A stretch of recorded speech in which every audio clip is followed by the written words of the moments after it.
All right, so you've been watching this beautiful condo for months. You finally make an offer. The seller accepts. You're 2 weeks from closing. Your lender calls. I've got a problem. Your condo isn't warrantable. Suddenly your rate jumps, your down payment changes, your dream condo just got $8,500 more expensive. That's what just happened to a buyer of one of my listings here in New Smyrna Beach. Would that have happened if they would have used me as an agent? Absolutely not.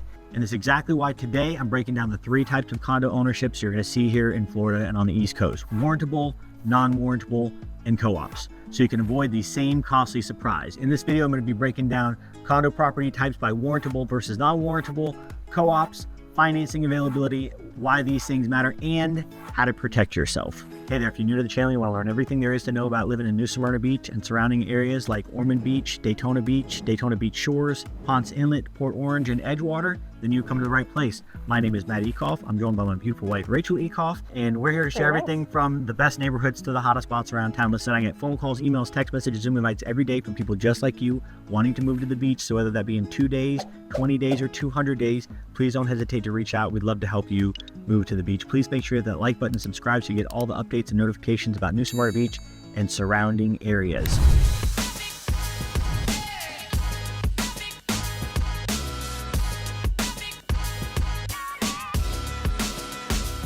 All right, so let's jump into this because it's gonna save you a ton of stress, time, and possibly thousands of dollars about the subject that we're talking about today.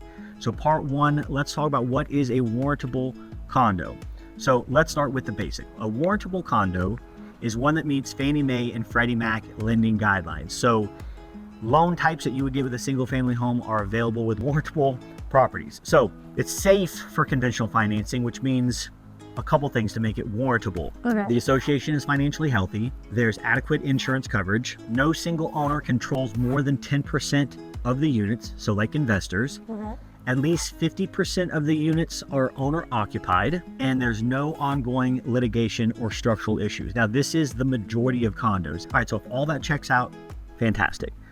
Lenders can package and sell those loans to Fannie or Freddie, which means that they'll have lower interest rates and more financing options. So a warrantable condo is something that you could buy just like you were purchasing like a house. Exactly. Like a single family Exactly. home. And Okay. the majority of condos are warrantable. So Okay. I'm going to give some examples today because I have real world examples on everything that we're talking about. I'm actually going right in the middle of it now, which is why we're doing this video this week, because I got some headaches and some Gotcha. frustrations going on, not all from my side, mostly from the other side.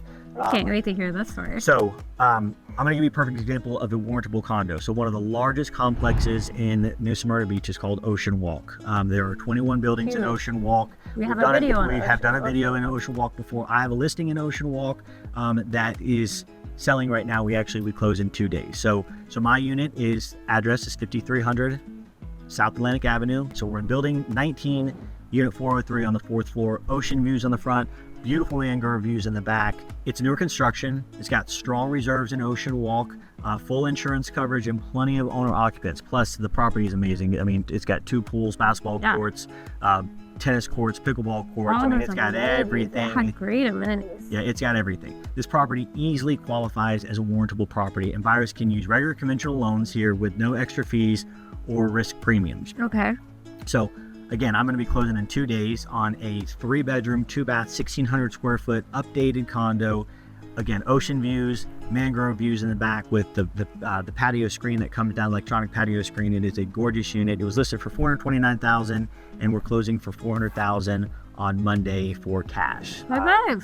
High five. But they're closing with cash, so it doesn't matter if it's warrantable or not. That's correct. However, that's correct. But that's I had to something- bring up one of the units, and Yeah. Ocean Walk is one of those that are warrantable. Another large complex in New Smyrna Beach is River Walk, which is owned by Ocean Walk, also warrantable. Most of the larger complexes are warrantable properties. So. And so if a customer came to you and said, I'm really interested in condos, I saw this video, I only want to look at warrantable condos, you're going to know exactly what to go for. That's great. And I bet you if you ask 90% of agents, I only want to look at warrantable condos, they'll shake their head. They'll have no idea what you're talking about. I can promise you. Scary. It's very, very, very scary. So this, again, like you said, was an all-cash purchase to a woman who's going to be living there full-time, which is great for her. It's a great building. They do a ton of stuff together. So, however, if she did want conventional financing, it would have been available, as Ocean Walk is fully warrantable. Which takes us into part 2, Non-warrantable. So let's talk about what is a non-warrantable condo. All right, so here's where it gets tricky. Non-warrantable condos fails one of those categories that we were talking about that makes warrantable condos, which means the association is not financially healthy.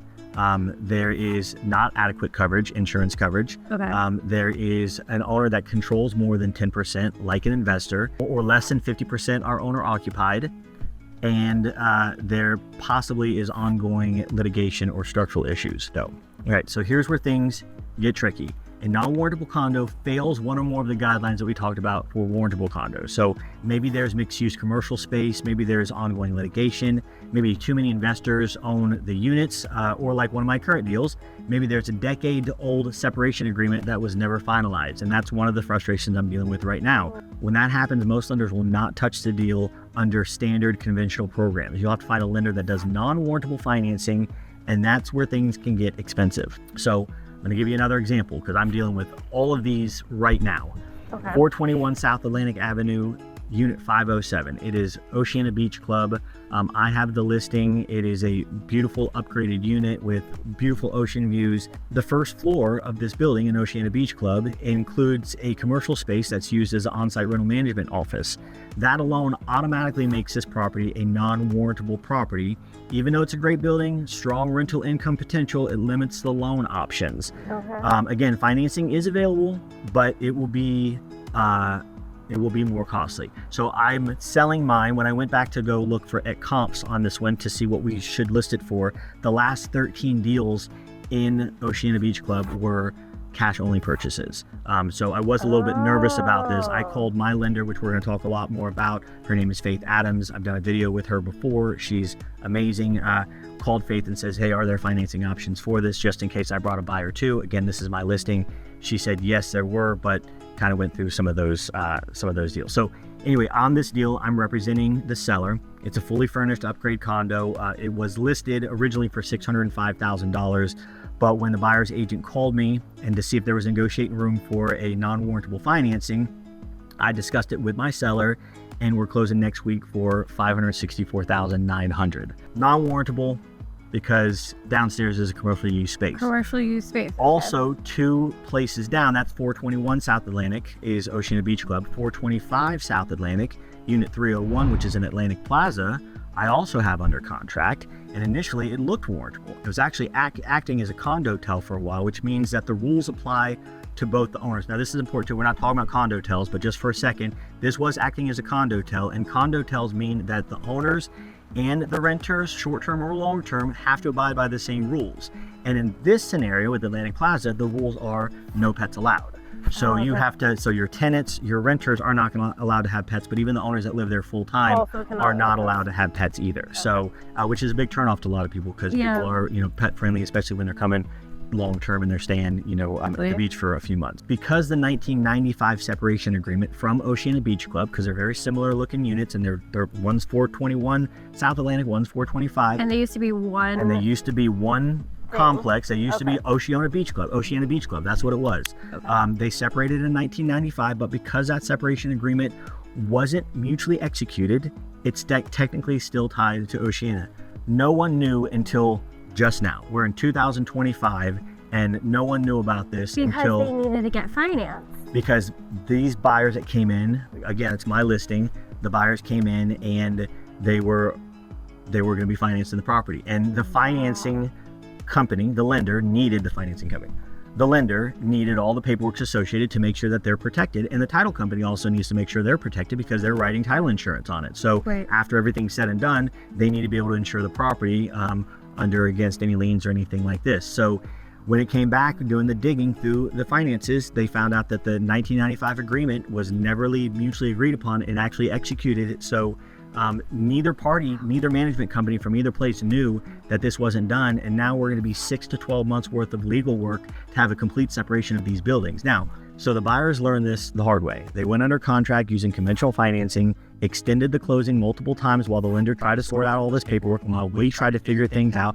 Fortunately, I know Tim, which is the manager, the rental manager, the property manager for Oceana Beach Club, and Greg Bruce, which is my client. I also have his unit listed, is the board president for Atlantic Plaza. So I had a lot of help and it would have been extremely complicated had I not. And if I had not been a local agent, I can guarantee you somebody would not have known Tim in Oceana. It would not have known Greg Bruce as the board presidents for Atlantic Plaza. It wouldn't have been able to work through this nearly as simple. But the fact of the matter is, after weeks extending the original closing date, the loan fell apart. And again, it's my listing, so I wasn't bringing the buyer in. They fortunately liked the place so much that they were bringing in a non-warrantable loan, and that switch alone cost them $8,500. So just one change ended up going $8,500 more expensive. So again, I'm representing the sellers on this deal. Unfortunately for me and the buyers, the sellers are very reasonable people, and they actually offered $5,000 in seller credit at closing to help with the $8,500 extra expense. So now it's only going to cost these buyers an extra $3,500. That might not happen for everybody. And let me tell you, likely won't. And it likely won't. But also let me tell you, the buyer's agent is Drew, and I know Drew, and I've worked with Drew before, and Drew and I have great rapport. And this is why, whether you're buying or you're selling, it's so important to have somebody that knows people and knows people local. It doesn't have to necessarily be, I mean, I knew everybody in this scenario, which was great for me, helped all of us work together. But I had Drew, and I'm like, look, we're going to work through this. And because it was Drew, and because I like Drew and Drew likes me, I think, if you don't, Drew, comment below that you don't like me. No, please don't do that. That was good. That Drew likes me and I like him. We're able to work this out mutually. And again, I brought it to the sellers, and the sellers like, look, that really sucks. They've been super easy to work with up to this point. The negotiating was super simple. So it was $5,000 extra that they offered in seller's credit to offset that extra financing cost. So yeah, that's awesome. That 2-bedroom, 2-bath oceanfront unit was listed for $599,000. And we will close in 2 weeks now for $575,000, $580,000 really, but they'll be given $5,000 back. So not that much of a discount there. That is a non-warrantable property because of the fact that the separation agreement from Oceana, which is also non-warrantable because it has a commercial space down low. So what's crazy about that situation is that the buyers of that condo didn't do anything wrong. They had no idea.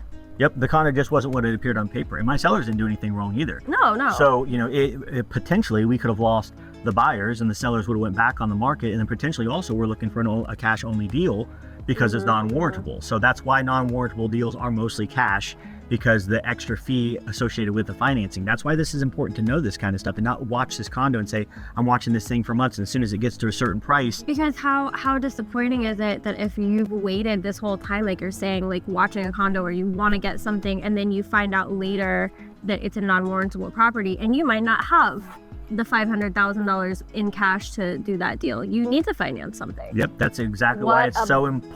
Bummer. Yeah, that's why it's so important to know up front what you're buying, and to make sure that you know an agent that can tell you warrantable versus non-warrantable versus co-op, which we're going to go into co-op now. That takes us to part 3. Let's talk about the third and the most complicated and probably most misunderstood category, which is co-ops. So a co-op is very similar to a timeshare, except with a timeshare, you only own a week and you really own just air. So in a condo, you own an individual unit. In a co-op, you don't own real estate. You own shares in a corporation that owns that building and that property. Okay. So then that corporation in a co-op gives you what's called a proprietary lease to your unit, which allows you to rent your unit, live in your unit, renovate your unit. But really what it is a leased space that you own a share of. Right. So Holiday Cove North, which is the example we're going to talk about, is 45 units. So 45 shares. The owners are allowed to own up to 2 shares, so they can own up to 2 units, which they don't. They have a proprietary lease on 2 units. And they basically own 1 share of 8 acres of property with 266 feet of oceanfront. Now that property was appraised at $55 million, so you own 1/45th share of a $55 million property. But it is not a condo. This is again extremely unique. Yeah, and I think there's a lot of misconception there, even within that community, and owners that are there currently do not fully understand what it is that they own. And exactly. And they've been there for years and years and years, and they still don't get what it means to own a co-op. They do not own the actual space that they're living. It's easy to understand why they don't understand. Yeah, because it's your unit. absolutely. You have the key to your door. You go in, you do everything you want to. You know, you either live there full time, which there's about 6 or 7 people that do live there full time, and then the rest of them rent because the rental income is so much money. But it is hard to understand. Like, I can do anything I want to this space. Right. You know, I can change the wall color. I can take out walls. I can redesign it. You know, I can rent it. I can live there, whatever. But again, technically, you're not buying the property. You're buying a stock. You're buying a stock share of the entire property. It's a proprietary lease, which is different from owning a condo. I think one of the major struggles that the co-op community faces, especially over here, is the purchasing and selling of that proprietary lease, which you know a lot about that struggle and how it goes. I've done several of them this year. I've represented sellers at Holiday Cove, and I've represented buyers at Holiday Cove. And you know, it is a difficult process. The places are worth, in my opinion, $600,000, $700,000, $800,000, because they're amazing places, and the property itself is unbelievable. It's surrounded by multi-million-dollar complexes. It's just 2 blocks away from Flagler. It's in North Beach, which has the highest appreciation. You're in the short-term rental zone, so your rental income is through the roof. 2 pools, 1 heated, 1 not. I mean, the grounds are great, but they only sell for $350 to $450 because the board sucks. I'm sorry, like, if they're watching this, hey, you suck.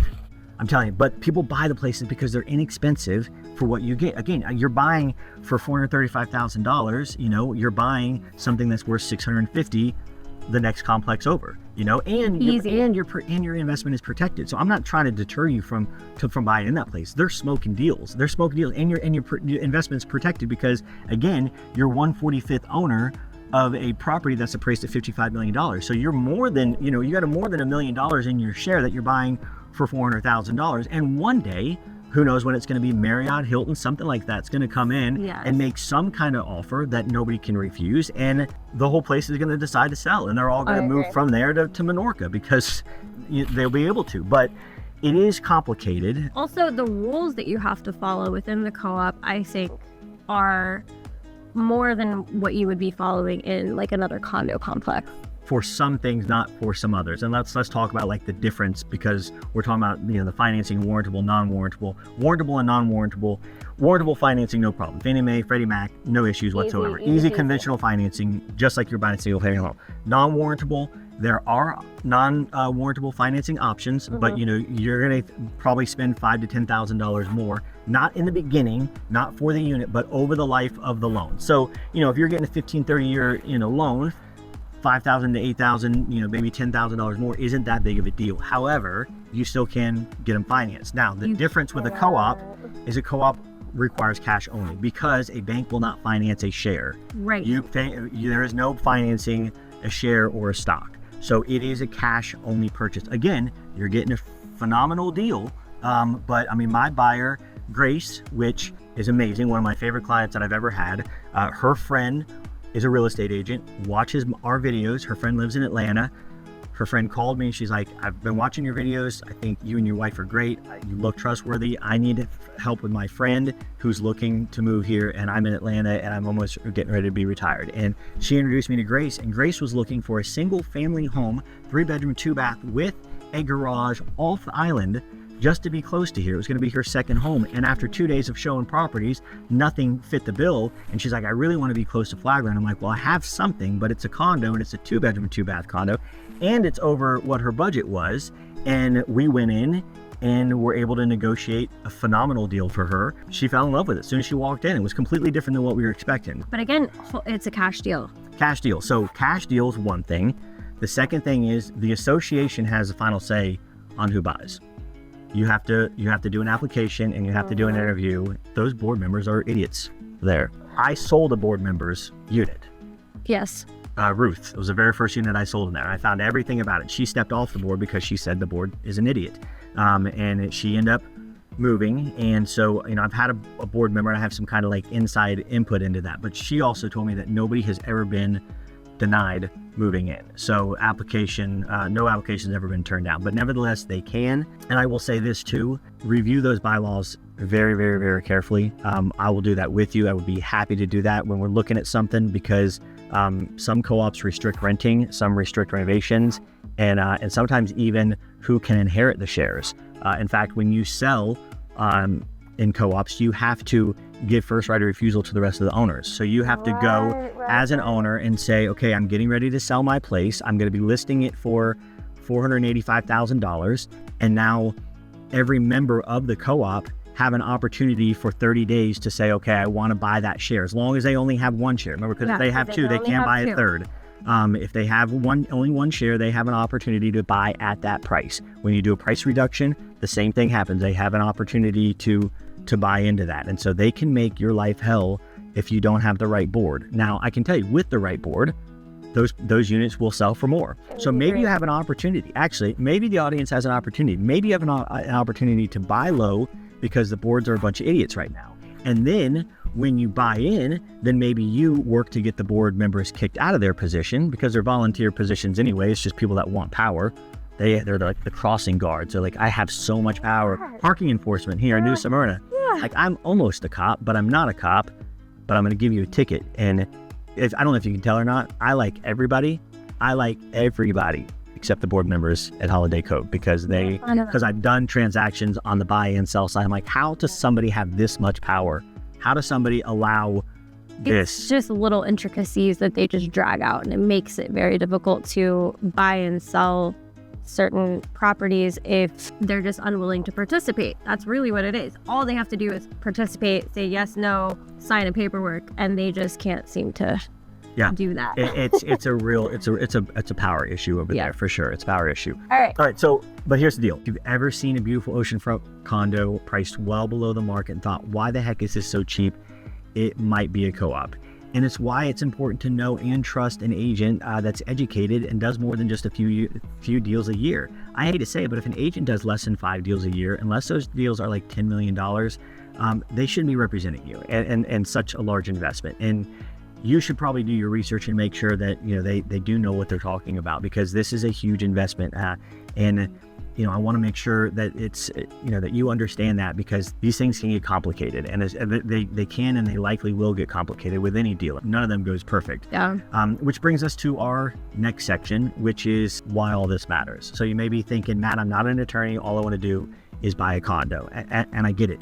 But here's the thing: not knowing the difference between these three types of structures can cost you time, money, and opportunity. So imagine falling in love with a unit only to find out that you can't finance it. Or imagine you're under contract thinking you're getting a great deal, but then you find out the building's insurance makes it ineligible for standard loans. Or the lender backs out, you lose your appraisal fee, inspection fee, and possibly your escrow deposit, all because you didn't have this stuff figured out. All right, that's why I always tell buyers, don't just look at the unit, understand the building, because that's the most important part. The building's financials, the ownership structure, the HOA board, and even the flood zone can affect just not the closing, but also the resale value down the road, which is why it's so important to work with an expert that can protect your best interest, which brings us to segment 5 or part 5. So what can you do to protect yourself? All right, well, number 1, work with me. That's pretty easy, right? I think that should be number 1. A local agent who knows the building, knows the people, can name you the property managers at each of the places, because one thing I do want to mention, I'm hating on Holiday Cove, and I shouldn't be thinking about them because they don't deserve space in my head. But Linda is the new rental manager there, an HOA manager, and she is amazing. Fantastic. The board sucks, but the rental manager and the on-site manager is absolutely amazing. Super great. But talking about just knowing people, knowing Linda, knowing Tim, knowing Greg Bruce, knowing the agents, being able to work with them, doing deals with them. So number 1, important, how do you protect yourself? Work with me, a local agent who knows the buildings. In beach market like ours, the difference between warrantable, non-warrantable, and co-op can be 1 floor, 1 agreement, or 1 insurance policy, okay? Number 2, let's ask the right questions very, very early. Is the building warrantable? Is there any commercial space, or is there any litigation? How many units are owner occupied? Are there short-term or long-term rentals? Has the HOA completed the Milestone and Sears inspections that are now required after the collapse in Miami a couple years ago? Those are new things that are required. So number 2 is let's ask the right questions early. Number 3, let's get my local lender involved. Okay, now if you're with a big lender, that's fine. Bank of America, Regions, whatever, Chase, that's great. But those big box are not going to know nearly as much as the local.